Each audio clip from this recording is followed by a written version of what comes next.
We lost $55,000. Yes, you heard that correctly. 55 big ones because we invested in a business that failed. In today's episode, we're going to break that investment down in detail so you can learn all of the mistakes that we made so that you can avoid them when you invest in future businesses and opportunities. And the business, I want to make this clear, guys. The business didn't fail because of him. He was a great operator. He was a great partner. It was all about the business and the industry itself. And we're going to break that down. In today's episode, we're going to help you avoid losing money in your future investments because we're going to break down in detail exactly how we lost the money and give you insight on all of the mistakes and the lessons that we've learned. And the biggest thing that we're going to do for you guys today is expose you to why you need to get in business with the right partner. Y'all tap in.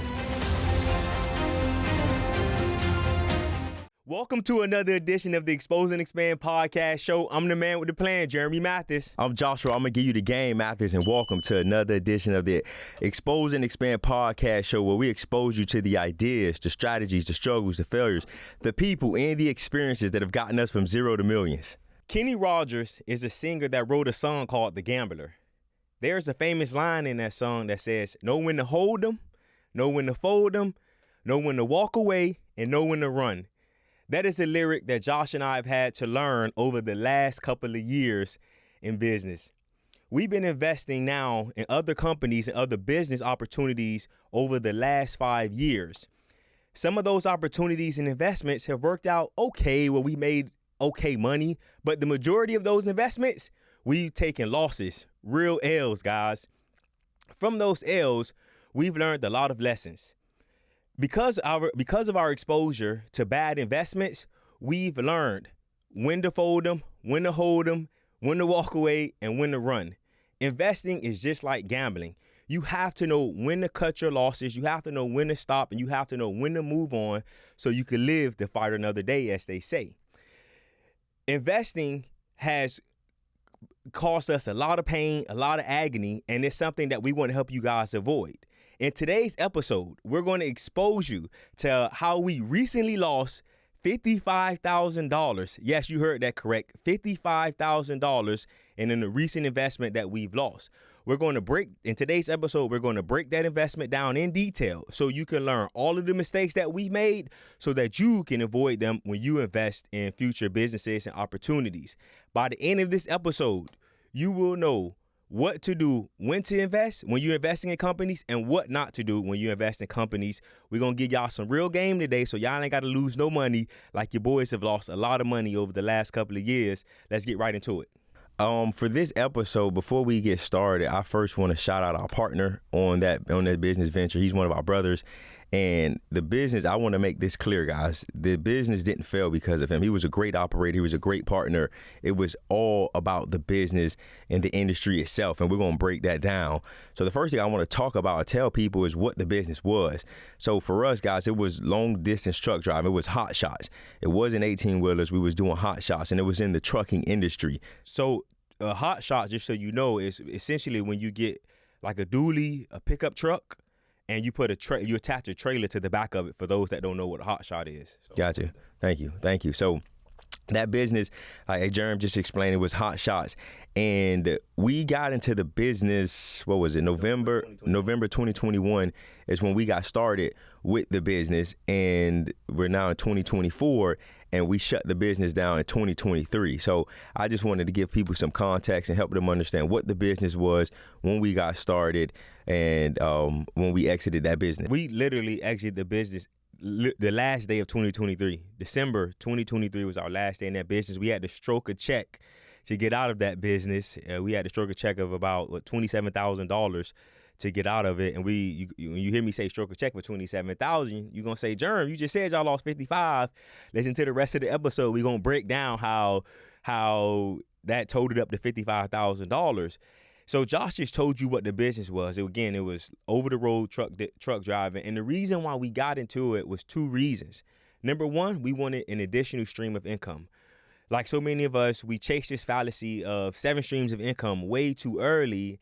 And that's what Josh and I did. We chased this fallacy. We're gonna create another stream of income when we really wasn't ready for it. And the second reason why we got into the business, as I reflected on this, is because of following all of the bad advice on Instagram. We got into this business during the pandemic. And during the pandemic, trucking was going crazy because remember, you couldn't really do anything. So the trucking industry, it became hot. Everybody started to get into it, and it became something that me and Josh, we saw everybody else getting into it. We had some cash. We had some good credit that we could tap into. So for that reason, for those two reasons, we got into trucking, and I wish we didn't. But, you live and you learn. And to that point, what Jerm just mentioned, during COVID, we saw a stat that during COVID, there were 1,500 new applications per week for people applying to get the documentation that you need in order to start a trucking business. So guys, just think about that number, 1,500 applications per week. So that's 1,500 new competitors every week coming into the market. I just want to break that down. Yes, and when supply increases, demand usually decreases. We learned that in economics. I want to help you guys understand that because when there's so many people in the market, how can you really make money? But in COVID, it all looked good. And again, we're gonna break some stuff down for you guys. When we got started, guys, we put $25,000 of our own cash into the business, and that cash was used for working capital and to get started within the business. So just things that we needed operationally. And when it came to buying the truck and the trailer, as Jaron mentioned, we have really good credit, so we put most of we use credit to finance the truck and the trailer. Yes. So we use our credit to finance the truck and the trailer. The $25,000 was working capital. I want to help break that down for those that don't understand what that means. When you start a business, there are expenses. And in trucking, our expenses was insurance. We had gas. What other expenses that we had that we used that $25,000 towards? It was like you had to, because you were going over the road, so your plates needed to be a certain way, so you couldn't just have like license and tags in one state. It had to be a Porsche rated, I think that's the word, a Porsche rated tag, so that you can travel through state lines. It was some other items as well. Yeah, so we didn't know it. We thought $25,000 was more than enough, and we ran through that $25,000 fairly quickly because of some of the mistakes that we made. And another expense was we joined the trucking community. We hired a coach. And we just talked about this in the last episode. We hired a coach for our partner to teach him about trucking and to teach him the ins and out of the business. So that was another expense that we incurred at the beginning of the business. So like Josh said, I want you guys to understand, we started this business and like we got our first load in November 2021, but we started the business months prior to actually getting our first load, which was something that caused us to overcome some hurdles. We really started it like I would say May, June of 2021, April, May, and then it took us several months to get a truck, to get a trailer, and then to finally get our first load in November 2021. So those several months, we're going through our working capital that we had, and that put us in a bind because we put the money in, we go through our working capital, and then all those months with no money coming in, we had a decision to make. Do we put more money into the company or do we tap into our credit? And we started to finance the operational credit cards. Me and Josh, we've done that. We did that before in real estate. We said, hey, it's a bright idea. Why not do it for the trucking? So then we started to, when our working capital ran out, we started to finance the company on credit cards, which was one of the was part of the demise of the company, which we'll go into. Yeah, so I think that what Jerm just really alluded to was some of the hurdles that we had to overcome when we got started. As he just mentioned, guys, we started a business in April and we were just shelling out cash and no cash was coming in. So I think that was one of the hurdles. And another hurdle that we had to overcome was a huge learning curve. It was a new business and a new industry for us.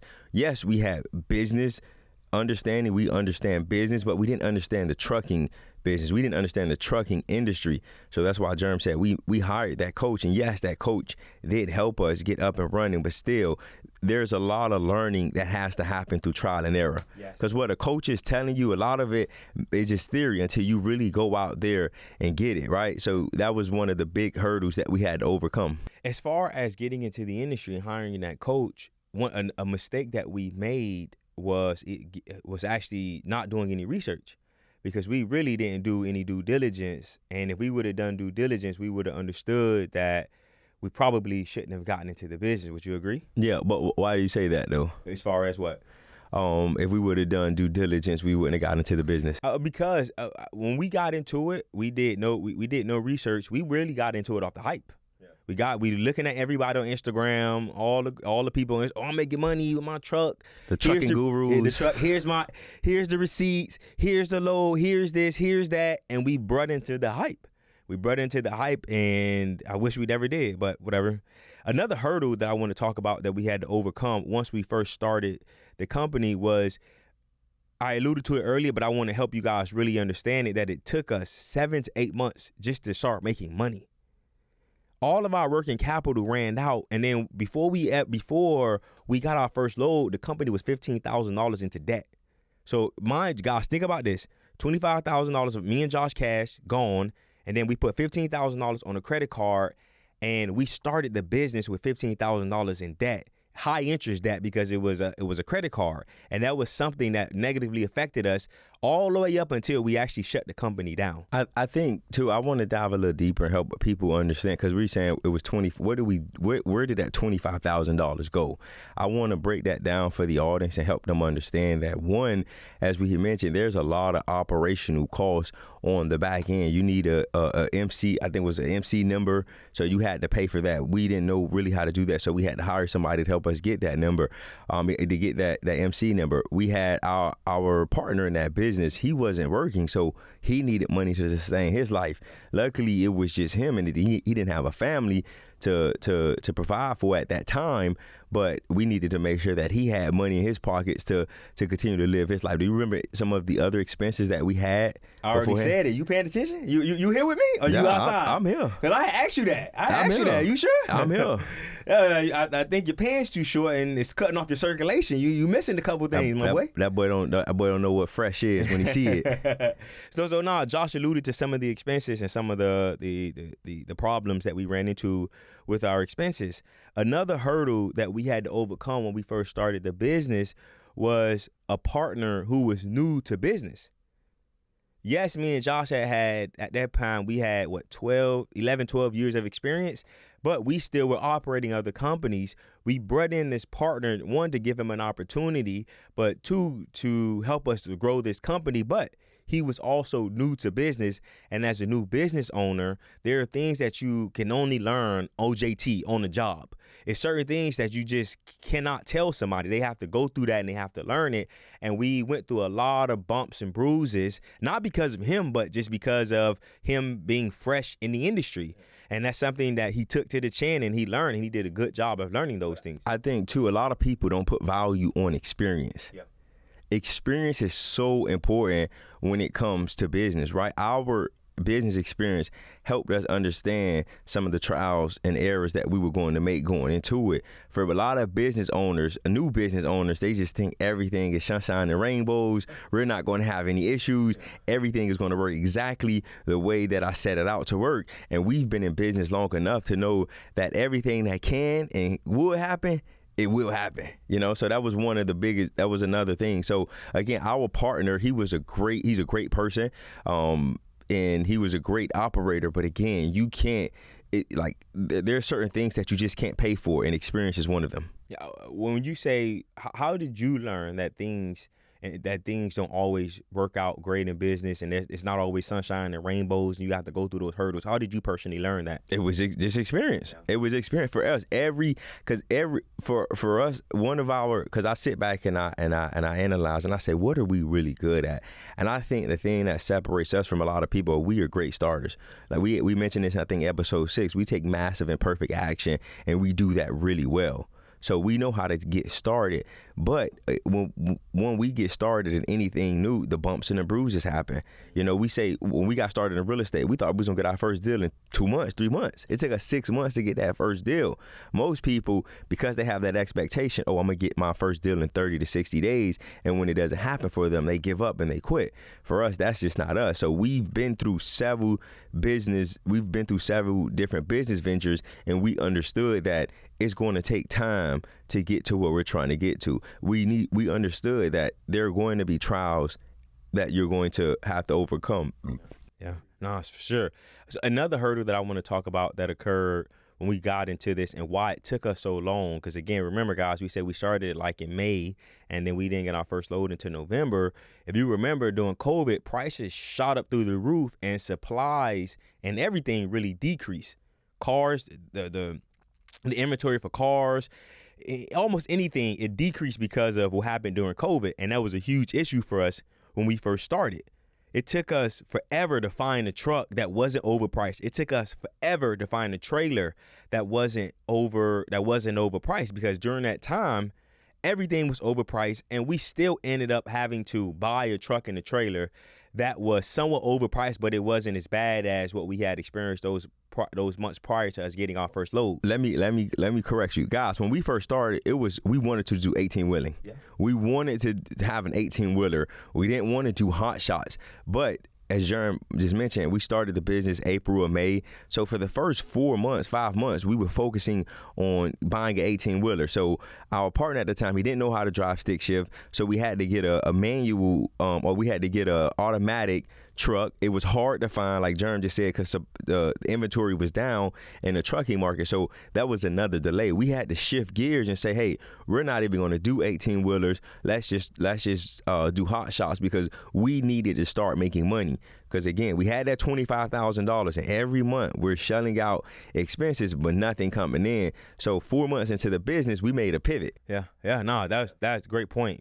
So guys, and just so you're following along with us, we helped you understand what the business was, what the investment in the business was. We just helped you understand the hurdles that we had to overcome when we first got started. Now we're going to go into why it didn't work. We done got our first load. Just to catch you guys up to speed, we've got our first load, and we're getting loads, and money's coming in. Now we're going to help you understand, even though money was coming in, why the business didn't work. I think the first reason the business didn't work simple was when we first got into the industry, COVID shot everything up, including the prices. So when we first got in, it was easy to get $3 to $3.50 a mile per load. So guys, trucking, the way that you make money if you own a truck is you get paid a dollar amount per mile. So as Josh said, when we first got in during COVID, boy, you would get $3.50 a mile. Yeah. So when like I said, when we first started, maybe the first year or so, we was getting at $3 or $3.50 a mile, which was great. The margins was awesome. And we talked to our partner. It cost us about $1.20 per mile to operate the business. So that was gas, that was, making sure that he got paid, insurance and everything. So as you guys can see, we had hefty margins, right? But then as I mentioned earlier, 1,500 new applications came in per week for people to get into the trucking industry. And we all know economics 101 is supply. The higher the demand, the supply and demand, right? So for us, as more supply came in, or more supply came into the industry, meaning more drivers came into the industry, obviously the people who were brokering the loads understood that they could start to negotiate, and instead of getting $3 to $3.50 a mile, we had gotten to a point where it was $150, maybe $175 a mile. Yeah, so Josh just gave you two reasons as to why it didn't work, and I want to make sure you guys understand that. Number one, when we first got in, we had great margins, and then over time the margins started to decrease, where it just didn't become, it wasn't smart enough for us to continue to sustain the business. But then the second thing that Josh said was, again, there was too many trucks on the road. So I want you guys to understand those two reasons. Another reason why the company didn't work and it ultimately failed was we only had one truck. And the reason why we only had one truck is because, remember, we put $25,000 in, and then once that ran out, we started to finance the business on the credit card, because Josh and I made a decision not to put more money into the company. And because we were running off, because we had that debt, and things started to turn around and prices started to drop per mile, we wasn't making as much money. So we were making just enough money to stay alive. every single month we probably made like $1,000 to $2,000, but that's not really enough to change anybody's life. That's not enough to really help anybody. So that became another barrier as to why this business didn't work. So another reason why the business didn't work, and we quickly found out, was when we first got started. Like we said, we pivoted into hot shots, and supply was so low for the type of truck that we needed. So our partner, he was like, look, man, in order for a hot shot to really work and make money, you need a big dually truck. So if it's like a Ram 3500, a F350, so something that can tow a lot of weight. We couldn't find that truck. So remember, guys, we were hustling. We was trying to ensure that we can start making money. So our partner was able to find a Ram 2500. That Ram 2500 can only tow about 11 to 12,000 pounds.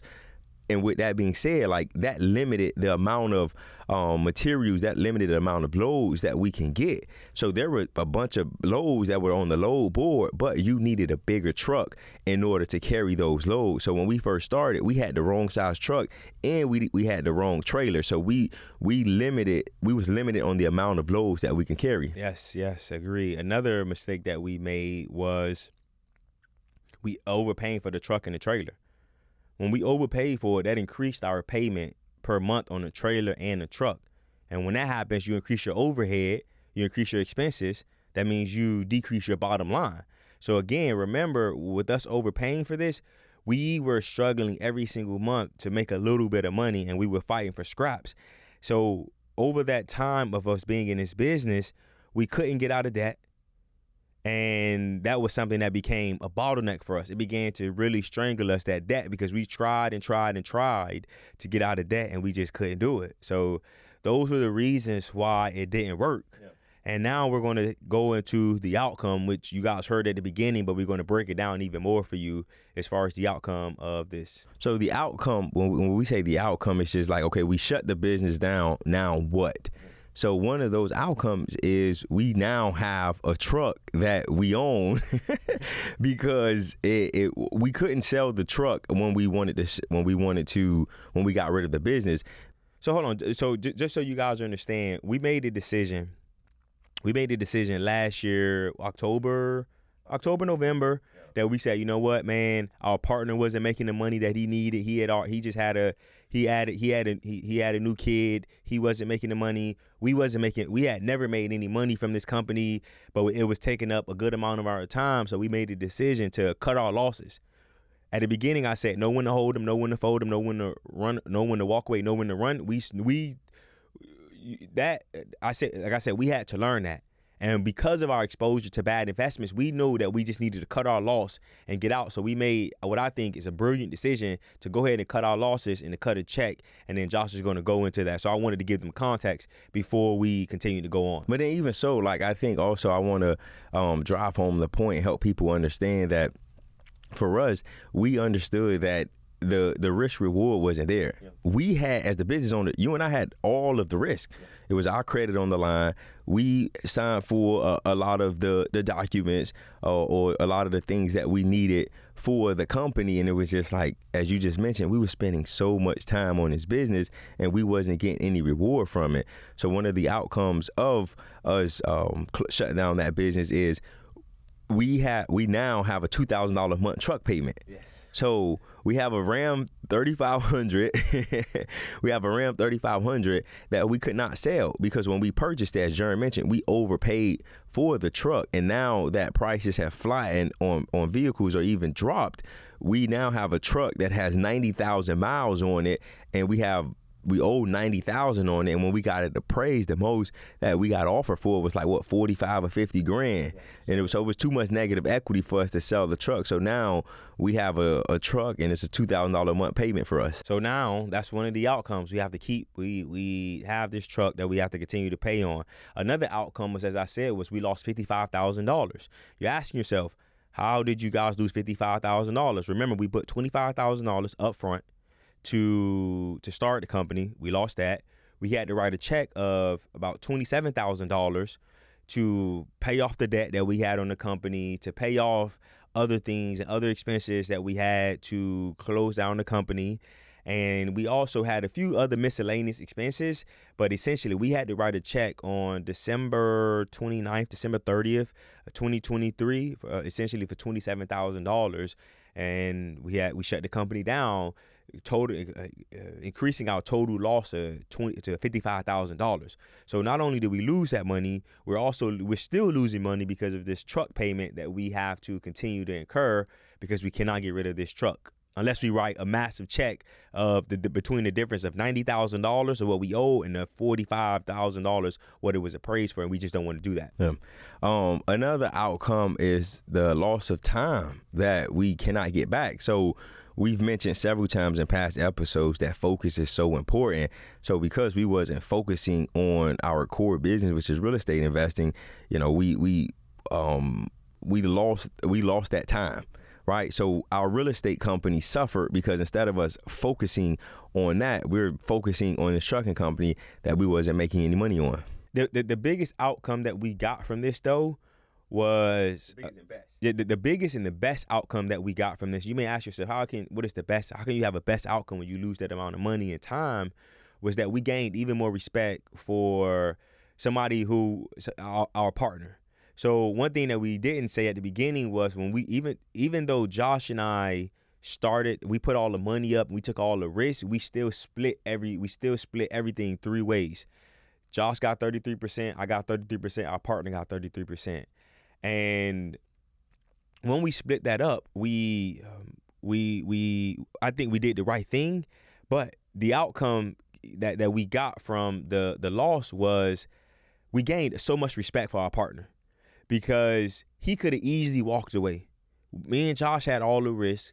We had everything. We had a lot of stuff tied up into this, and he had really no risk. He could have just walked away clean, even though he wasn't making the money he was supposed to make over this last year. But he stood in it. He stood in the paint, and he took it, and he did what he needed to do to help us gracefully exit this. He could have been left this. He could have been walked away from this bad investment, from this bad business, but he stayed in it for 2 years, even though he didn't have to. So, Locke, brother, really appreciate you, man. This guy, he really showed us what a real brother is, what a true partner is, and he forever has our respect. Yeah. And then even with that being said, like, we're looking for something else to do with him. Like, real estate is our space. So we're looking at exploring because he doesn't live here in South Florida with us. He lives in Maryland. So we want to go into other markets. So for us, because he showed us that he knows how to handle things, he knows how to stand in the paint, this is somebody that we definitely want to partner with on a new venture. So now I want to transition and talk about the lessons that we learned from all of this. And I want you guys to make sure that you listen in to these lessons, because when we were sitting in our production meeting, me and Jerm was just really thinking, like, what lessons can we give you guys as listeners so that you can avoid the mistake? For you, what was the first lesson that you learned from all of this? Just going to the point I just made, you better have a partner that has real integrity. Yeah. You better have a partner that doesn't have quit in them, because he told me as we were coming to an end and everything, he was like, man, I had so many other opportunities that I could have chased, but I had an obligation to this business. And when he said that, I instantly called Josh and I say, bro, we need to understand how blessed we are to have gone into business with him and not somebody else, because this could have turned out way worse for us. So you guys better make sure that you really vet whoever you're going into business with and make sure they have a high amount of integrity and they don't have quit in them, because if they do, you could be setting yourself up for failure. So that was one of the lessons that I learned. What about you? One of the lessons I learned is due diligence is critical. Yeah. If we would have did the due diligence prior to, we would have known that there was no 18-wheelers available, or that it was going to be hard to get an 18-wheeler, but then also understanding the industry better. Like, that industry is driver dominated. You need good drivers in order to grow the business. And most drivers, as you know, as times have changed, most drivers, they want to be home at night. They don't want to be on the road for so long. So instead of us doing long distance truck driving, we should have, if we would have did the due diligence, we would have saw that we needed to find local routes to make sure that the drivers can be home at night, or they're only away from home maybe 1 or 2 nights out of the week. Another lesson that I learned was, and it's not necessarily something that I learned, but I just want to expose you guys to it, is that you need working capital. You need reserves in your business. Part of why this business didn't work is because we were strangled by debt from the onset. Since we got our first load all the way up until we closed, and Josh and I had to write a check to get out of it. We had debt hanging on top of over the company's head. And if we didn't have that debt, I do think that we probably could have been able to maneuver and do other things. We probably could have went out and invested money and getting other trucks and being able to grow the company. But when you don't have working capital, when you don't have reserves, it puts you in a bad spot, and that's something that you never want to be in when you're in business. Yeah. Another lesson, and I just want to point this out to people, is helping you. If you're going in a partnership with somebody, you need to understand that work doesn't translate into equity. Just because you're doing all the work, that doesn't mean that you should get a lion's share of some equity, right? You need to understand that who's taking all of the risk. And for us, we took all of the risk and we split the business 3 ways. Luckily for us, we had a great partner who was a great operator, but we now understand that if we're putting up all the cash, we're taking all the risk, we need to have more equity in the business, and that partner needs to work and they need to earn that equity. That is a great point. Because so many people think, oh, I'm gonna be the financial partner, you be the operating partner. The financial partner up front is taking all the risks. You don't know if a business is going to work out. So that's real game right there. Understand that just because you're working in the business, that doesn't mean that you get equity up front. You should earn that equity. If all you're bringing is work, all you're bringing is your time, and no equity, no money or anything. And that was something that we definitely learned and definitely wanted to expose you guys to. And even so, like, if you are the person, and if you don't have the money and you are the person that's doing the work and that's operating a business, you should want to prove yourself, because you have, to be honest, you have more negotiating power, right? Where if you say, hey, I'll do all the work, you don't have to give me any equity, but if I produce X result, if I produce X amount of revenue, I want X in return. Right, that gives you, in my opinion, more negotiating power. Yeah. So, anything else you want to add? Nah, man, this has been another one for the books, man. I'm super excited that we was able to share with the audience. And again, guys, our mission is we want to expose you, and one of the ways that we want to expose you is with our failures and our struggles. So for us, this was one of our failures. And I hate using the word failure. It's really a lesson, but it was really a failure for us, and we had to learn from it, and we wanted to share this experience with you guys. Yes, guys. So we appreciate you guys for listening. As you guys know, we have our gentleman's agreement. If you're listening on YouTube, hit that subscribe button and leave us a comment. If you're listening on one of the podcast players like Apple or Spotify, leave us a 5-star.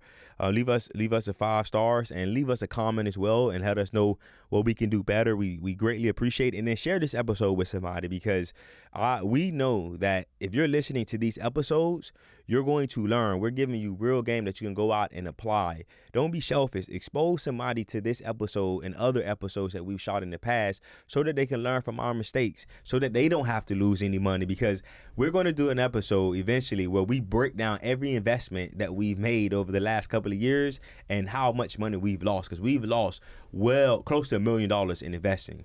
So share this episode with somebody. Expose and expand. Peace. Expose and expand. Peace.